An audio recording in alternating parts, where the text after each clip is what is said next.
I always say that energy is a moving freight train, and it's exactly the words I use because people have no idea. Imagine all the life force you have in your loins, or all the energy it takes to digest a meal, all the energy it takes to run from Tyrannosaurus Rex. Instead of it being consumed outward, it's moving back up into the brain. And so when it starts to move and it hits the brain, all that energy, all the guilt, all the pain, all the suffering, all the fear is turning into pure energy, and it's moving back into the brain. And so when that experience happens, experience enriches the brain. The end product of experience, B, is called an emotion. So then most people, they wake up in the morning and they start off their day thinking about their problems, and those problems are wired as memories in their brain, and those memories are connected to certain people and things at certain times and places. All of a sudden, the moment they do that, their brain is a record of the past. They're thinking in the past. Those memories create emotions, and those emotions then are feedback from past experiences.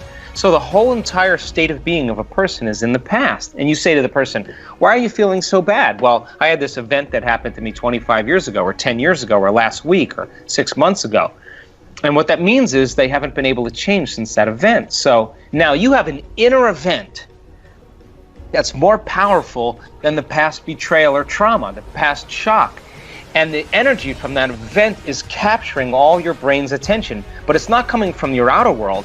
It's coming from your inner world. And the moment you start feeling that elevated emotion, you're paying attention to the pictures in your mind, and you're creating a new long-term memory. And we could say that from a biological standpoint, you're rewiring your brain and sending a new emotional signature to your body, and your past is literally washed away. Now, we don't perceive things the way they are.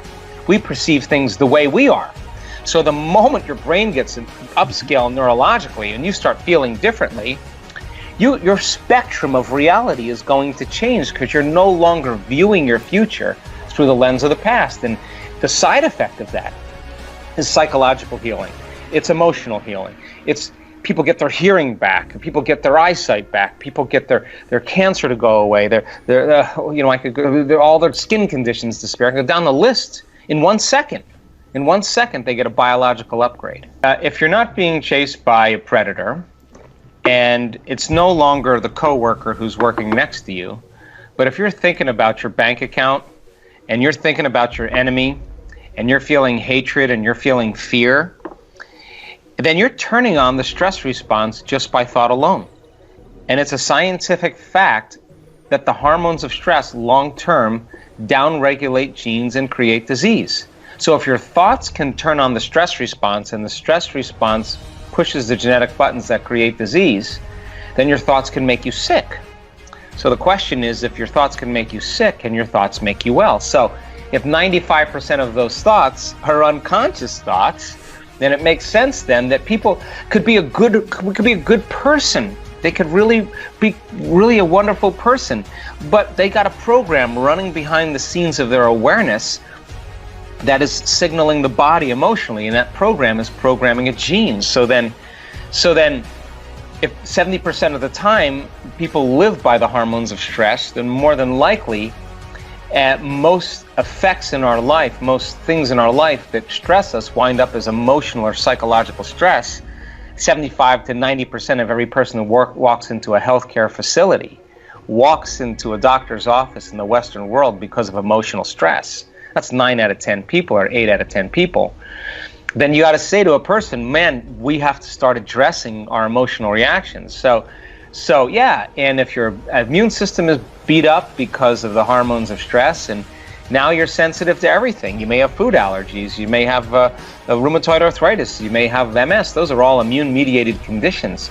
So then diabetes, everything else, all of a sudden comes from lifestyle. So then if your thoughts can make you sick, then it begs the question, can your thoughts make you well?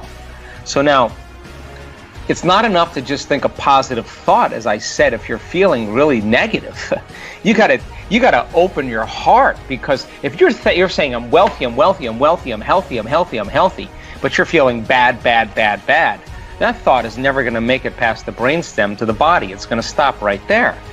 But if a person all of a sudden starts their day with opening their heart and feeling gratitude, and appreciation and kindness and care and love for life, well, and if their body's actually feeling that, their body, as the unconscious mind, doesn't know the difference between the experience in their outer world and the experience in the inner world. The body's believing it's in a new outer environment. So then they'll begin to accept, believe, and surrender to the thoughts equal to that emotional state. And they'll begin to program their autonomic nervous system into a different destiny. Well, think about it. The emotional signature of gratitude means something has already happened. You give thanks when you get something, when you receive something. So if you're giving thanks before you're receiving it, your body's believing it's already happened. So then it'll accept the thought of your wealth. It'll accept the thought of your health because it's in alignment with the thought.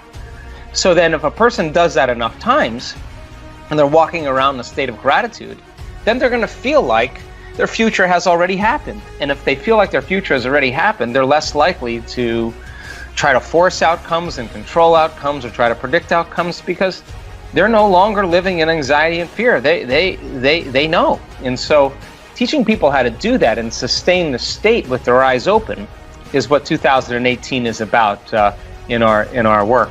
If this was easy, everybody would be doing it. This goes against generations untold of conditioning to fear and conditioning to lack, to separation, to emptiness, to guilt. We're raised with a very strong conditioning into limitation, and so imagine like the thought is the electrical charge, the feeling is the magnetic charge. Change how you think and feel, you change your energy. You change your energy, you change your life. Almost 30 years of doing this, I can tell you nobody changes until they change their energy. Yeah. And so then think, if you're connected to the energy of your future and you're feeling gratitude and you're in that energy and all of a sudden you start feeling fear or anxiety or worry or impatience, you just disconnected from the energy of your future. And now you're back to the energy of your past. You're back on the hamster wheel. So then nothing wrong with that. It happens to me every day. The question is, though, you're going to go, oh, I'm too upset to make my way back.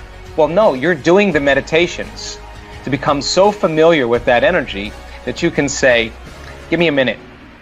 I just need a minute. Close your eyes, bring up that state, change your energy, and you're going against the survival chemicals. That's greatness. And so you go unconscious. We all do.